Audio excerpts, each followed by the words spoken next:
Today on the show, we're going to be talking about Young Justice. If you didn't know that the Young Justice team even interacted with the new gods, then this show is for you.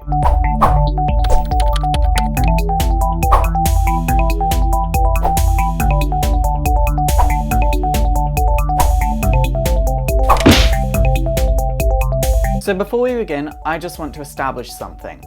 The Young Justice I'm talking about are the Young Justice from the 90s comic books, not the Young Justice from the cartoon. The Young Justice cartoon kind of changed things dramatically, to the point that characters were either created for the show or were totally different from their comic book counterpart. But you should still stick around because you could learn something new here. So Young Justice originally consisted of Connor Kent as Superboy, Bart Allen as Impulse, and Tim Drake as Robin. It's never really made clear when all three of the boys first met, but it is worth saying that Robin and Impulse did have a crossover comic called Robin plus Impulse, and we know the two of them met then. Then in Final Night there is a crowd of heroes that shows all three of the boys together, so we kind of just assume that the three boys either met for the first time then or slightly before then. So before Young Justice started, there were actually two comics that kind of paved the way for the Young Justice series. There was a comic called Young Justice The Secret, which showed all three of the boys saving the superheroine's secret from being tested on. And then there was another story called JLA World Without Grown-Ups. This story is a Justice League of America story where all the adults are moved to an alternate Earth, and it's up to Robin, Impulse, and Superboy to save the day. And in this story, they find the abandoned Justice League cave, which they rename the Justice Cave and turn it into their HQ. After saving the day, the boys all agree that they are a fantastic team together and should start their own group. And thus the creation of Young Justice came about. They would quickly awaken Red Tornado from his dormancy, and he would stay with the team for the majority of the series to kind of try and regain humanity by hanging around with young people, which was a very sweet thing to see. Then issue number 4 of the series would expand the team by bringing in Wonder Girl, Secret, and Arrowette. It's also worth saying that straight away from the beginning of the series, we have each and every character's individual motivations. Like for example, Arrowette was only being a hero to try and humiliate her mother by upstaging her previous career as a hero, as her mother was the original Miss Arrowette. And a key plot point to the series is that Secret's motivation is that she's dead and she has no memories of her life, and she's just kind of scrambling to try and find her life. And she's also the glue that holds Young Justice together through all of this. So to begin with, Young Justice mostly fought quirky villains. Like in issue number 1, they fought the mighty Endowed, but things quickly took a darker turn when they had to go up against Harm, who was a villain who practiced villainy by killing young superheroes. Then the team's main mode of transportation was the Super Cycle, a cycle from New Genesis, which would never appear outside of this series, unfortunately.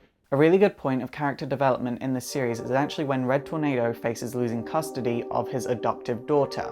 You see, his wife is left in a coma, and the state doesn't want to recognize Red Tornado as a human because he's an android and they just see that as an object. Red Tornado would run away with his daughter and Young Justice would help in their escape, and Secret would reawaken Red Tornado's wife from her coma. After this, Red Tornado's wife was able to retain custody of his daughter, and Red Tornado would have to be locked up.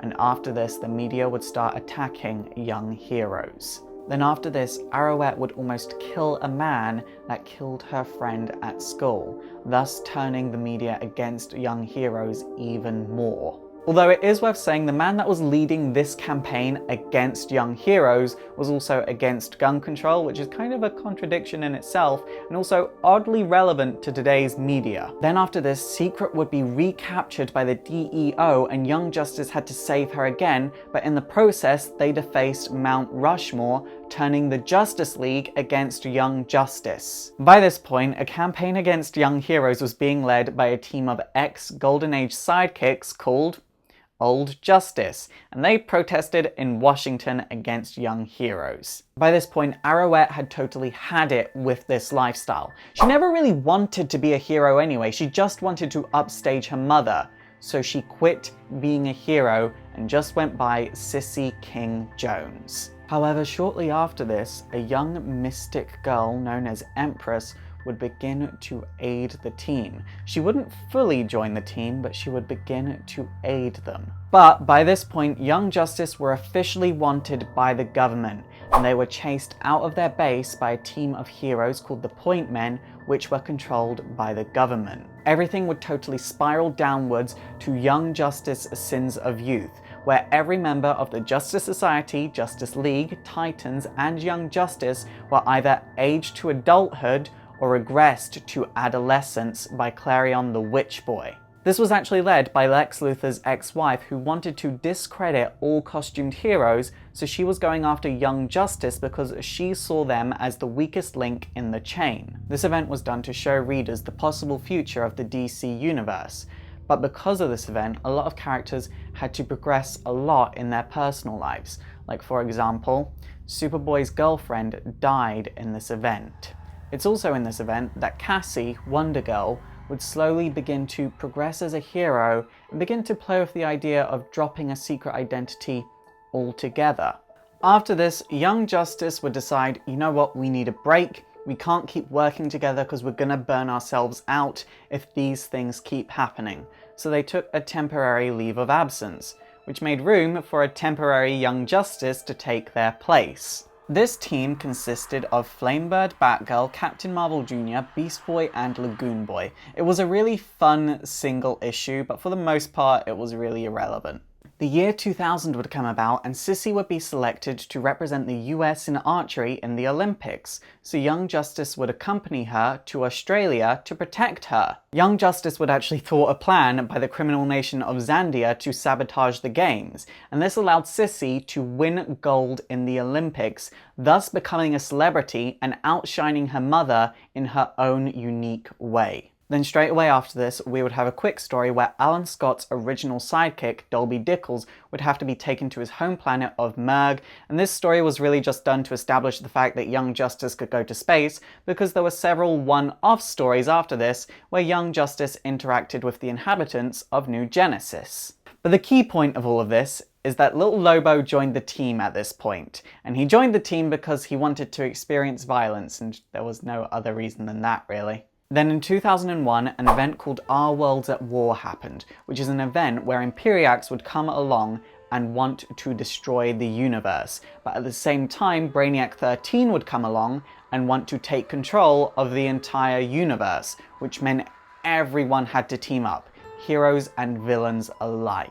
Young Justice were drafted into the war as a search and rescue team, but this happened just after a JLA storyline called the Tower of Babel, where Batman was keeping secret, extensive, and very invasive information on all of the JLA to use against them should they ever go rogue. This of course meant that Young Justice thought that Robin was doing the exact same thing, so when Young Justice crash-landed on Apocalypse, all of this would come to light under the stress. Robin and Superboy would begin to fight, and Robin questions all of the team saying, do they suspect him?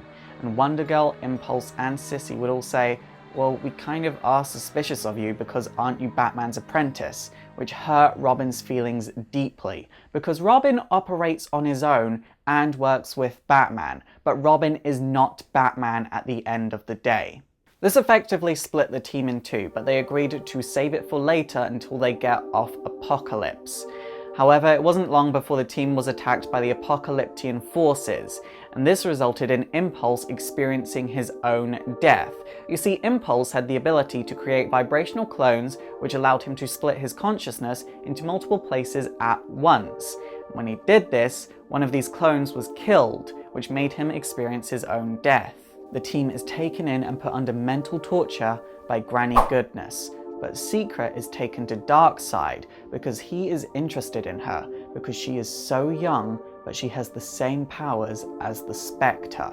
It's here that Darkseid tells Secret that because her powers are connected to the afterlife, she is automatically evil. And of course, Secret doesn't agree with this totally and runs away. And as she does this, Young Justice is able to escape from the torture, and they make a desperate attempt to leave Apocalypse. It then turned out that little Lobo had the ability to clone himself for every single drop of blood of his that was spilled, which meant Young Justice were now aided by an army of Lobos, which confirmed the fact that they could get back to their ship. When they got there, they found a very, very skinny, very, very weak Lobo who went by Slowbo. The team would make it back to Earth, hurt by their wartime experience. And I feel like this storyline really shows that heroes are not soldiers. They're beacons of hope, and for the most part, heroes are not suited for a war experience. After this, Impulse, now aware of his mortality, would quit being a hero altogether, and Robin would cut all ties with Young Justice due to the fact that they didn't trust him anymore, which meant he didn't really want to work with them anymore. Snapper Carr would join the team as a new mentor, but Secret would begin to receive one-on-one mentoring with the Spectre Hal Jordan, and it's by working with him she was able to regain her memories of her life and her death. Her brother was Harm, and she was killed by Harm. This also revealed her true role as the gatekeeper between the realms of the living and the dead, but she never reveals this information to her team. She only reveals her true name.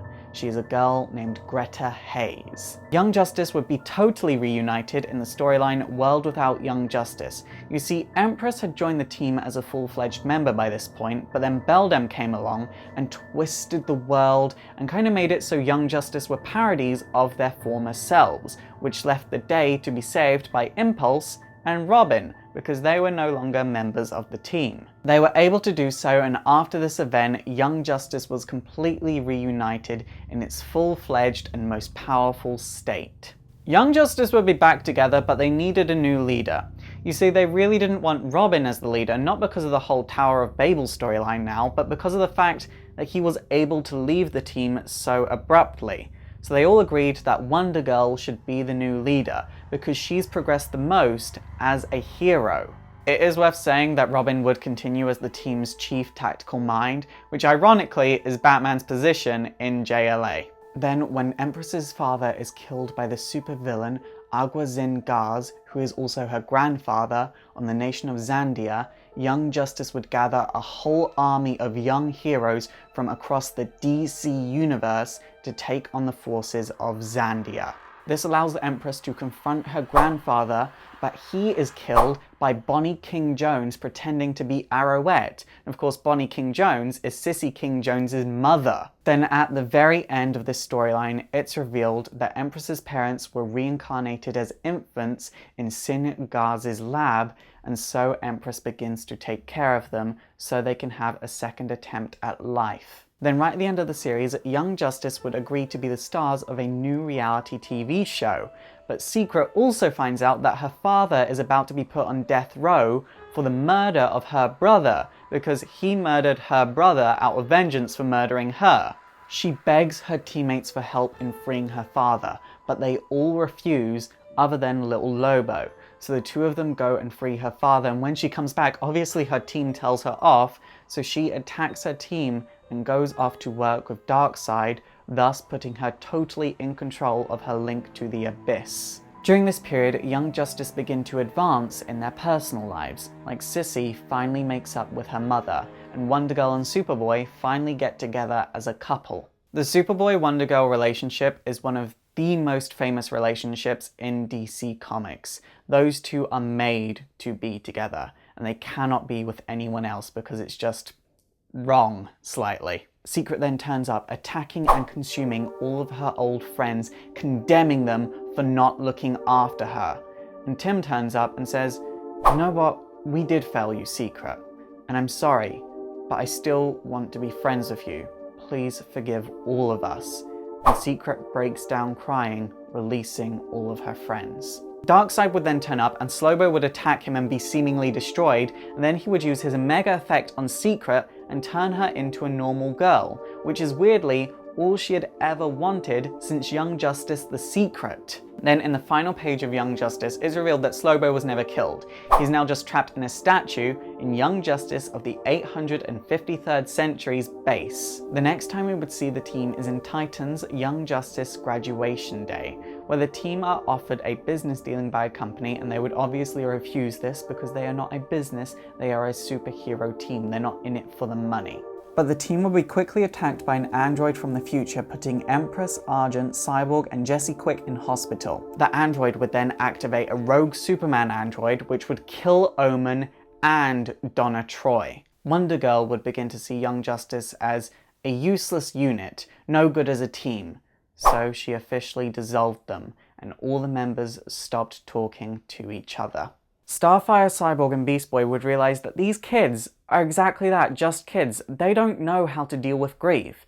So they bring in Wonder Girl, Superboy, Impulse, and Robin as a weekends-only Teen Titans in training. The next time that Young Justice would be seen and mentioned is in the Teen Titans number 50, where Wonder Girl and Robin are reminiscing on the recently deceased Bart Allen. Before I move on, it is worth saying that Young Justice did cross over into Dark Horse's Spyboy comic, but this is non-canon, and it was only done because the two comics had the same writer and were both massively popular. I love this series. It's a perfectly well-rounded series. It has so much character development and character interactions and just the right amount of action. There is never too much action in this comic, and all the action that is there is perfectly justified. It's also newcomer friendly and interesting to old-time readers.